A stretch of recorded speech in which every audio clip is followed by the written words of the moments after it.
Hallelujah, hallelujah. आपका धन्यवाद, परमेश्वर का धन्यवाद करते हैं। और मैं आज जो बोलना चाहूँगी, दो स्त्रियों के चरित्र के विषय में बोलना चाहूँगी।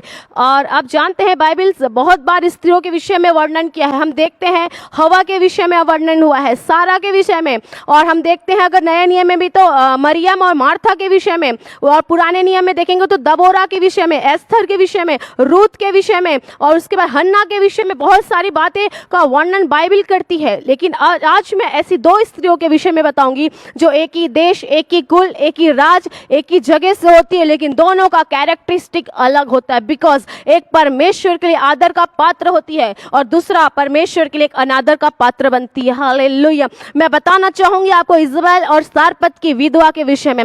जो इजबेल रहती है वो बहुत ही मतलब दुष्ट टाइप की एक लेडी रहती है, और वो अपने आप को भविष्यवक्ता कहती, परंतु वो परमेश्वर के लोगों से क्या करती है, घृणा करती है, जैसे उसने एलिशा से किया था। क्योंकि वो एक दूसरे राज्य, दूसरे शहर सीदोन के देश से आने वाली एक लेडीज थी, और वो परमेश्वर के राज्य में आई, परमेश्वर के देश में आई, परमेश्वर के लोगों के बीच में आई, लेकिन उसने परमेश्वर के कल्चर को नहीं अपनाया।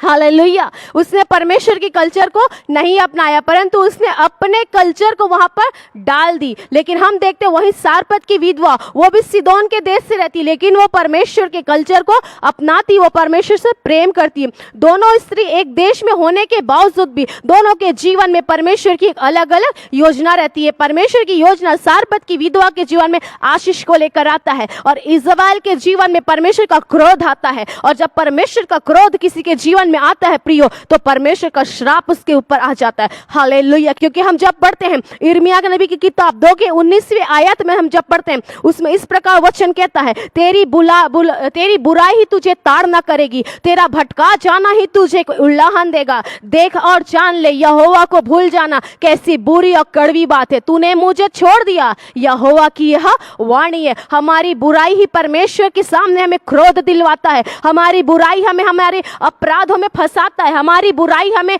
भिन्न भिन्न प्रकार की बीमारियों में लेकर जाता है। क्योंकि इजबेल जो थी वो यही काम करती थी, वो परमेश्वर के लोगों को ताड़ना देती थी, वो परमेश्वर के लोगों से नफरत करती थी। वो इजराइल में आने के बाद, वो परमेश्वर के राज्य में आने के बाद भी अपने बाल देवताओं की आराधना की, और ना सही की, परंतु उसने आहाब राजा से भी करवाए। प्रियो, हमारे बीच में भी ऐसी स्थिति खड़ी हो सकती है। हालेलुया।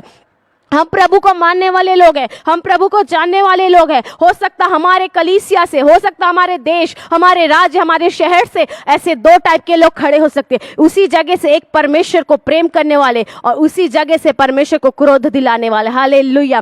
तब परमेश्वर के दास ने इजबेल से कहा कि तेरे शव को कुत्ते खाएंगे। क्यों? क्योंकि उसने परमेश्वर को क्रोध दिलाया। लेकिन परमेश्वर के दास ने सारपत की विधवा से बोला कि तेरे घर में आशीषें रहेगी, तेरे घर का आटा और तेरे घर कुप्पी का तेल कभी खत्म नहीं होगा। प्रियो, जब हमारे जीवन में परमेश्वर की कॉलिंग होगी, हमारे जीवन में परमेश्वर की बुलाहट होगी, हमारे जीवन में बहुतायत की ब्लेसिंग होगी जो आप सोच भी नहीं सकते। ऐसी बरकतों को देने वाला सर्वशक्तिमान इजराइल का परमेश्वर हमारे साथ है। हालेलुया। और आप देखते हैं जब हम इस चीज को, एक ही मिट्टी से बने हुए परंतु दो अलग अलग पात्र होते हैं, एक ही मिट्टी से बनाए गए हैं। मनुष्य एक ही मिट्टी से बना है, एक्स्ट्रा मुझे किसी अलग मिट्टी से और आपको किसी अलग मिट्टी से नहीं बनाया गया, परंतु हम एक ही मिट्टी से बनते हैं, लेकिन हमारा स्वभाव अलग होता है। हालेलुया। इजबेल सीदोन से आई थी और सारपत की विधवा भी सीदोन की थी, लेकिन परमेश्वर के दास एलिया इजराइल से सीदोन की ओर गए थे। हम देख सकते हैं हमारे जीवन को, हमारे जीवन की परिस्थिति खराब हो सकती है, हमारे आसपास की परिस्थिति खराब हो सकती है,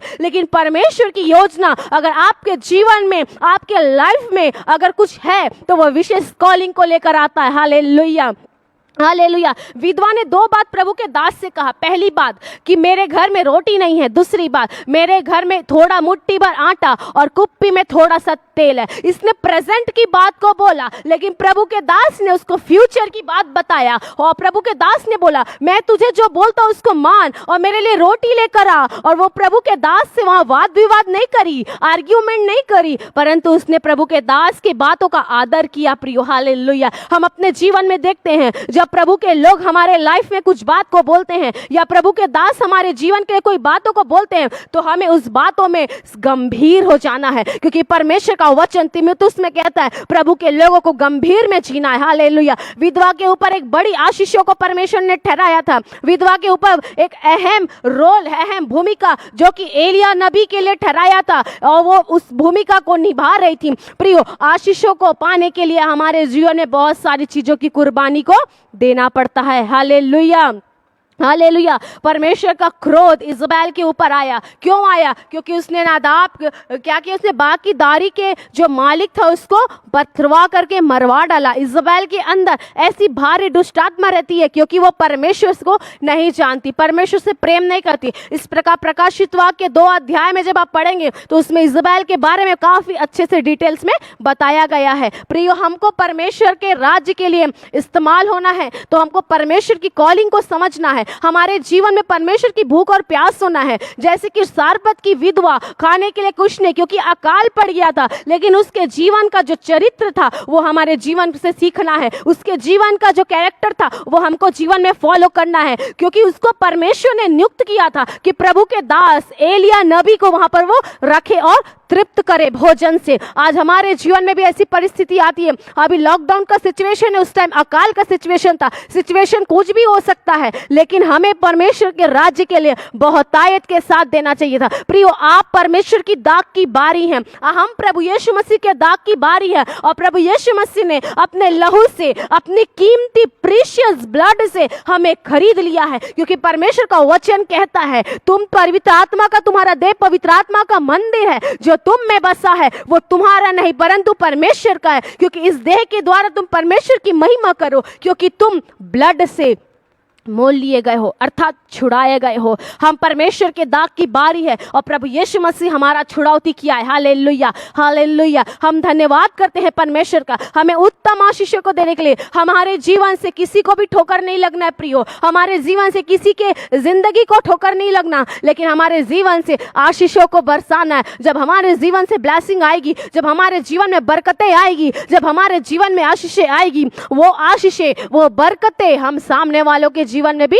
फ्लो कर सकते हैं। बिकॉज परमेश्वर का वचन कहता है प्रियो, यशायाह नबी की किताब में उसका 59 का 19वें आयत में कहता है, क्योंकि प्रभु पर तुम्हारे होठों का, तुम्हारे मुख के फलों का सृजनहार है। इसलिए हम अब अपने मुंह से कुछ बातों का अंगीकार करते हैं तो वो ऐसी बात होना चाहिए जो प्रभु की नजर में अच्छा होता है। हालेलुया। इजबेल जो भी बोलती थी प्रभु के लोगों के लिए बुरा ही बोलती थी और वो बुरा ही करती थी। उसने जिससे आहाब राजा से शादी किया उससे भी उसने बुरा ही करवाया। जैसे वो थी वो आहाब को भी सिखाई, और आहाब के ऊपर भी एक दंड आया कि उसने अपनी पत्नी की बातों में उत्साहित होकर अब प्रभु के लोगों का अपमान किया, परमेश्वर को क्रोध दिलाया। और वहीं पर अब सारपत की विधवा, कुछ भी नहीं है उसके पास, कोई सोर्स ऑफ इनकम नहीं है, लेकिन सबसे पहली बात और बड़ी बात, उसके पास स्वर्ग का परमेश्वर है।